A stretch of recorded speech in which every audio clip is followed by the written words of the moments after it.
Vamos abrir nossas Bíblias, no livro de Atos dos Apóstolos, 14, a partir do versículo 8 até o 20. Por favor, prestem atenção na leitura. Diz assim: Enquanto estavam em Listra, Paulo e Barnabé encontraram um homem com os pés aleijados.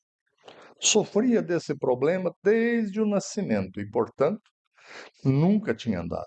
Estava sentado e ouvia Paulo pregar. Paulo olhou diretamente para ele, vendo que ele tinha fé para ser curado, disse em alta voz: Levanta-se. E o homem se levantou de um salto e começou a andar.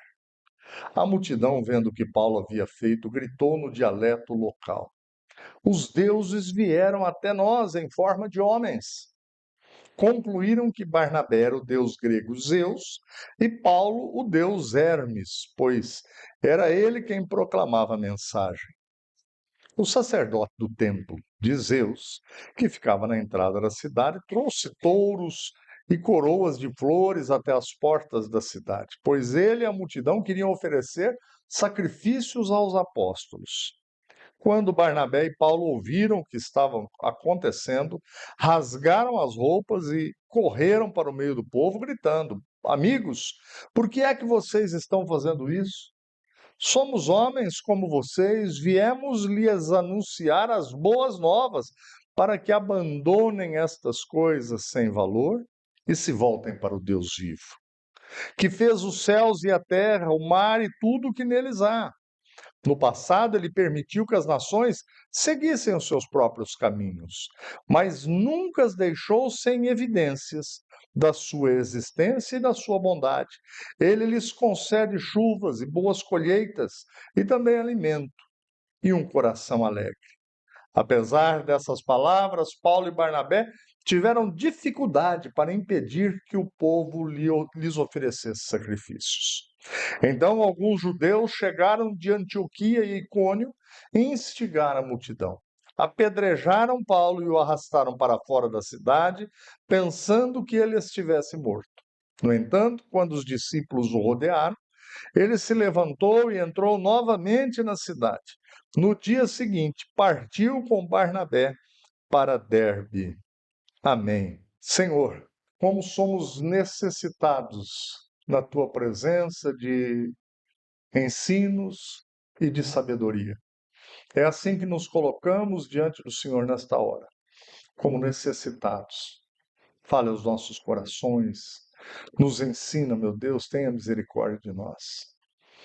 Nós vivemos muitos anos distantes daquela época, mas queremos aprender com a tua santa e bendita palavra hoje, Pai. Fala conosco. O Senhor conhece cada um aqui. Nenhum de nós está aqui sem que a tua vontade seja exercida. Nós oramos em nome de Jesus. Amém. O verdadeiro evangelho é o tema que eu quero tratar nesta noite. Essa cidade, Listra, ela faz parte do roteiro do apóstolo Paulo na sua terceira viagem missionária. E é interessante os acontecimentos aqui em Listra. Primeiro, nós temos que entender que era uma cidade grega, era uma cidade que tinha uma influência pagã, o paganismo, a cultura de adorar a vários deuses, a várias entidades, era muito comum para esse povo. Era isso que eles acostumaram a aprender desde crianças. E Paulo está em meio a esse movimento religioso todo misturado, era um sincretismo muito grande, e ele e Barnabé vão viver esta história bíblica tão impactante. Um homem aleijado, ele é curado. Era um homem que, desde que havia nascido, ele tinha um problema. Mas o que eu acho que é mais importante para nós entendermos aqui no início é, lá naquele tempo, estavam sendo anunciados vários deuses, várias formas de viver e de morrer bem. O ser humano sempre buscou por isso. E nos nossos dias, do mesmo jeito. As pessoas têm sede de saberem o que irá acontecer, o que elas estão fazendo aqui, por que elas estão aqui. Lá naquele tempo, as respostas elas eram diversas. e todas elas levando para um caminho errado. Hoje em dia é a mesma coisa, as pessoas estão buscando alternativas e algumas estão se agarrando a nada. Agora, qual é a segurança que nós temos de ouvir o verdadeiro evangelho, a mensagem que leva-nos verdadeiramente à presença de Deus? Como sermos fiéis à missão que Deus dá para a igreja de pregar o verdadeiro evangelho? Eu creio que nós temos aqui 4 verdades indispensáveis para quem quer fazer a vontade de Deus na sua vida. Você tem vivido diariamente querendo fazer a vontade de Deus? Quem tem vivido assim, levanta a mão para que eu veja. Só umas 3 pessoas, o restante não querem fazer a vontade de Deus. Vou perguntar de novo. Quem quer fazer, levanta a mão. Fala, eu quero, pastor, viver fazendo a vontade de Deus. Amém. Agora todo mundo levantou. Graças a Deus por isso. Então preste atenção, tem 4 princípios que a gente aprende aqui e eles são princípios para o evangelho para sempre. O primeiro deles, o evangelho não precisa de truques. Tanto Pedro como Paulo já tinham curado paralíticos, pessoas que nunca tinham andado. E a cura que acontece aqui, inequivocamente, é milagrosa, é um milagre. O homem nunca tinha andado. O texto diz que o homem estava sentado. Ouvia Paulo pregar. Naturalmente, eu creio que colocavam esse homem em algum lugar e ali ele ficava. E ele ouvia muitas vezes pessoas falando de deuses, de tantas outras coisas, mas a vida dele nunca tinha mudado. Mas naquele dia existia um plano de Deus para a vida daquele homem.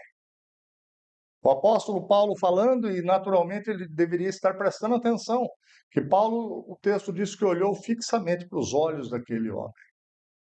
O apóstolo Paulo não precisava de muito para saber que as dores que aquele homem enfrentava por não poder andar e tantas outras privações, o apóstolo Paulo percebeu que ele estava atento e tinha fé para ser curado. Irmãos, é muito importante nós entendermos o papel da fé na nossa vida. Crer, encontrar esperança naquilo que pode solucionar a nossa vida. E esse homem tinha isso. Jesus disse que se a nossa fé for bem pequenininha, igual a semente de mostarda, uma semente bem pequenininha, ela pode fazer coisas que nós nem imaginamos. E aquele homem, o texto diz que tinha fé, creu no que Paulo estava dizendo, e a mensagem de Paulo era simples: Jesus é o Cristo enviado por Deus para salvar todo pecador. Aquele que crê será salvo. Embora o texto não fale da salvação, ele fala da cura, ele fala do milagre. O homem, assim que ouve a palavra de Paulo, levante-se. Diz a Bíblia que ele dá um salto. O homem não cantou. Eu tenho 58 anos. Se eu estiver sentado, eu não consigo dar um salto assim, ficar em pé.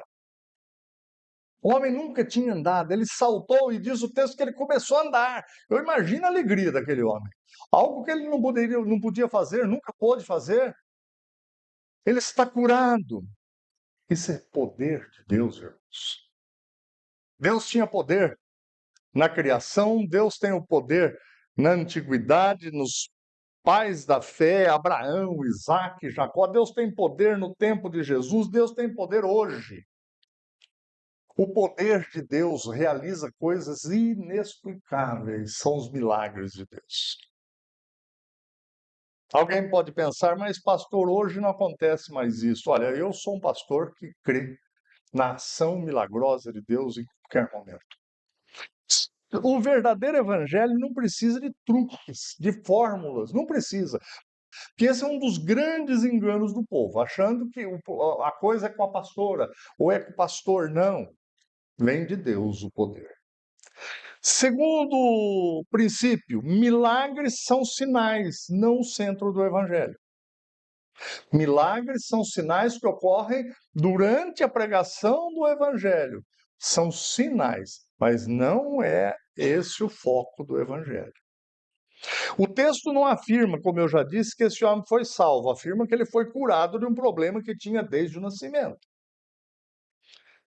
Existem doenças terríveis, irmãos.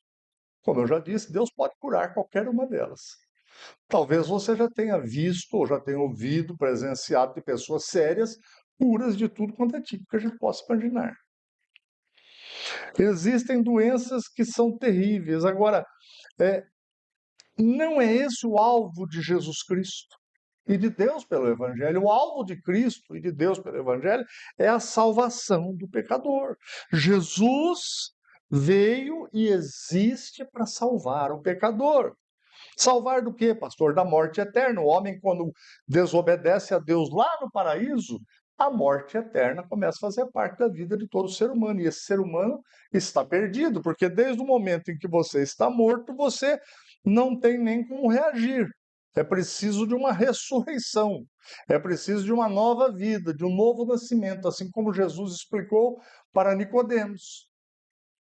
E então o homem pecador precisa de um Salvador, porque ele está morto. É essa, é essa a estrutura do Evangelho, é este o alvo.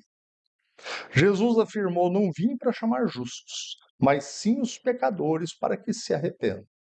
Somente Deus tem esse poder. Médico nenhum, cientista nenhum, homem ou mulher, sábios, nenhum deles podem levar um pecador à salvação. Não existe recurso para o pecador, a não ser Jesus Cristo, o Salvador. Somente Deus tem esse poder. A cura é um sinal do reino de Cristo que já chegou. Quando uma pessoa é curada do coração, quando uma pessoa é curada do câncer, ou da visão, ou da surdez, ou seja lá o que for, isso é um sinal do reino de Deus. Mas, cuidado, o que que a Bíblia nos diz? Que Satanás pode fazer sinais. Então, de vez em quando, a gente ouve coisas que a gente fica até arrepiado. Mas lembre-se, o centro do Evangelho é Jesus Cristo, o Salvador dos pecadores. Por isso que a igreja precisa falar de Jesus, a igreja é de Jesus. Tudo que nós prezamos parte de Jesus Cristo, o Verbo de Deus, o Salvador, aquele que pode transformar uma vida, mudar uma história, de verdade mesmo. Os seguintes sinais acompanharão aqueles que crerem. Em meu nome expulsarão demônios, falarão em novas línguas, pegarão em serpentes sem correr perigo, se beberem algo venenoso, não lhes fará mal. E colocarão as mãos sobre os enfermos e eles serão curados. Agora, isso são sinais e não são feitos todas as vezes e em todo o tempo, como algumas pessoas querem insistir. Não, é quando a vontade de Deus está ali para curar. Você pega o Evangelho, por exemplo, Atos dos Apóstolos, cartas do apóstolo Paulo, que contam sobre um ministério de mais ou menos 30, 35 anos de duração. Você vai encontrar que você pode contar nos dedos os sinais. Nós precisamos, para ser fiéis, entender. Os sinais acompanharão a igreja, pessoas podem ser curadas, Deus fala conosco, e todas essas coisas são verdadeiras, espetaculares, mas não é em todo o tempo. O alvo de Deus não é esse. Os milagres de Deus são maravilhosos, mas a salvação de um pecador é única. Deus transformar a vida de um homem e de uma mulher totalmente, esse é o maior milagre que existe.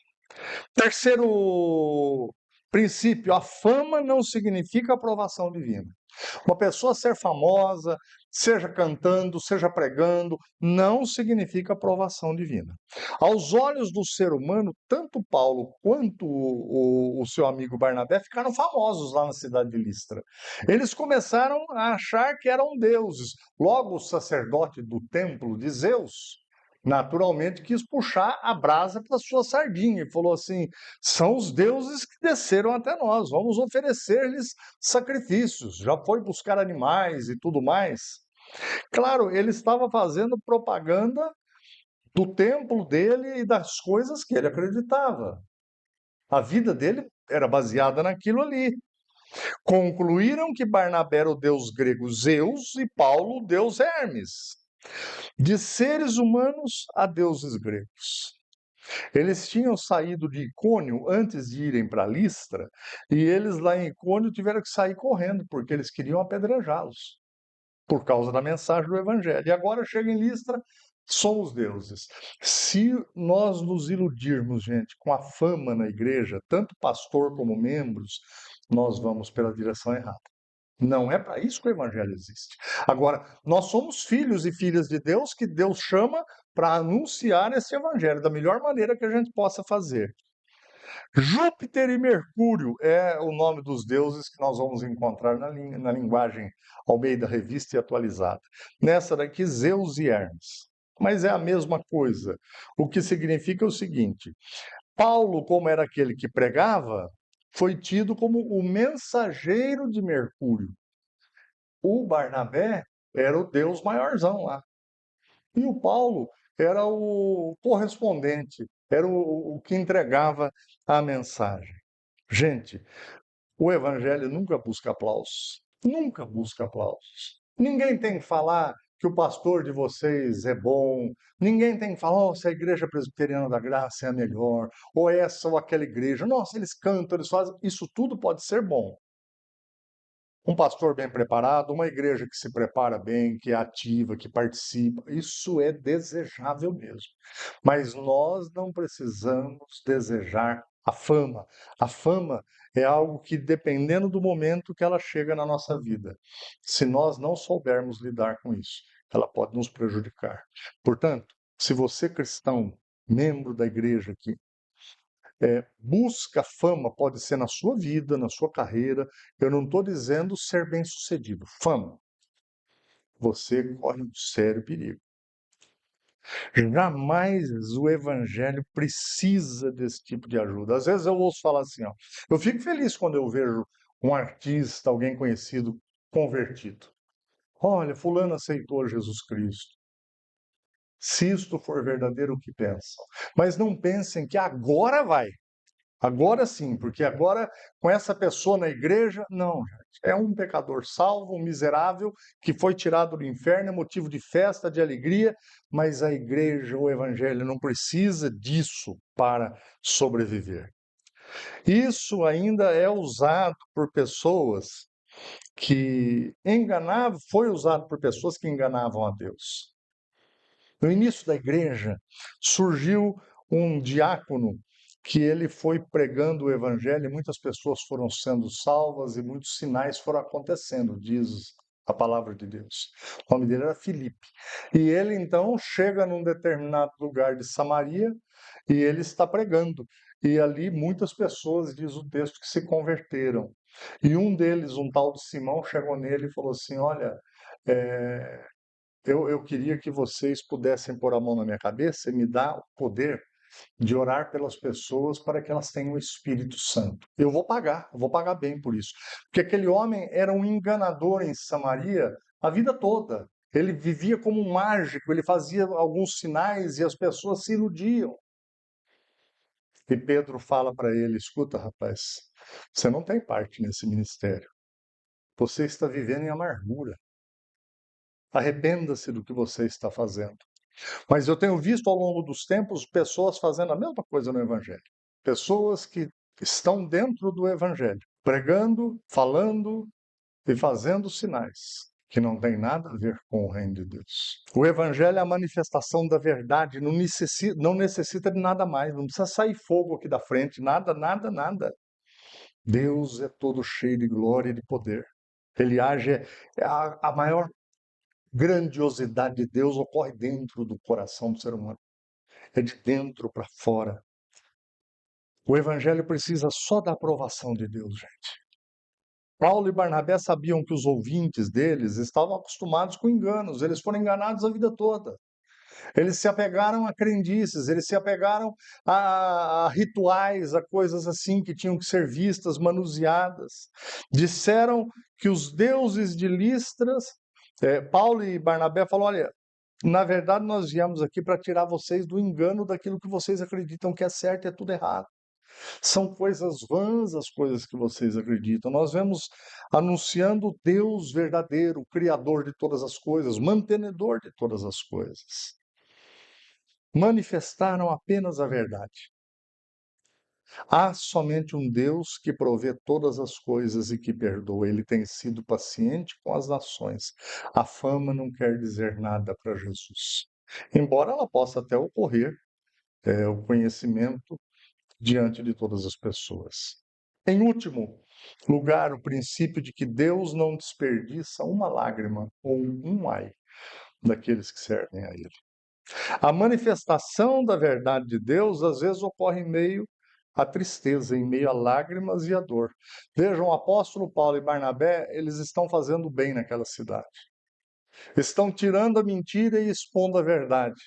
Mas diz o texto que algumas pessoas lá de Icônio, onde eles haviam passado, chegaram na cidade tumultuando e conseguiram a adesão de outros. E o apóstolo Paulo foi apedrejado. E o apedrejado aqui, o texto não afirma que Paulo morreu, mas foi apedrejamento para a morte. Isso para nós é uma coisa estranha, mas isso era comum naquele tempo. Diz que Paulo foi tirado, arrastado da cidade e colocado para fora, como morto. E aí a igreja, recém-formada ali, se reúne em torno do apóstolo Paulo. Naturalmente, eles oraram. E o apóstolo Paulo se levanta. E diz o texto que ele volta para a cidade. São coisas, gente, que eu só entendo pelo poder e pela graça de Deus. Eu correria para o outro lado, fora da cidade. Paulo foi para dentro da cidade. Dá a impressão que esse Paulo também é encrenqueiro, né? Mas ele tinha o compromisso de pregar o evangelho. Paulo se levantou e entrou novamente na cidade. Só. Deus permitiu a experiência e a dor. E aí, gente, é a hora que a gente questiona, às vezes, de modo muito lícito na nossa vida. Senhor, eu estou fazendo o que o Senhor quer que eu faça. Eu estou indo à tua igreja, eu estou lendo a tua palavra, eu estou orando. Olha o que está acontecendo comigo. Pelo problema que eu estou enfrentando. Paulo poderia fazer esse tipo de oração. Ele estava sendo perseguido, ele certamente estava ferido, machucado. Deus permitiu a dor e o sofrimento, mas a mensagem foi pregada. A vida daquele homem foi transformada, aquele que eles curaram. E muita gente, certamente, diante de todos esses acontecimentos, passaram a crer em Jesus Cristo como Senhor e Salvador. O testemunho da cura, do restabelecimento do homem que eles acharam que tinha matado, foi forte. Entrou o homem na cidade andando. Eu sei que de vez em quando a gente pergunta algumas coisas estranhas para Deus. Às vezes nós reclamamos na hora da dor. Eu tenho certeza que todos aqui devem ter alguns problemas assim que são os que mais ferem. Alguns anseios, coisas que você está esperando já há um tempo, desejando. Todos nós possuímos isso. Outros têm receio. O que vai acontecer, meu Deus? Será que isso não vai dar certo? Será que isso vai dar certo?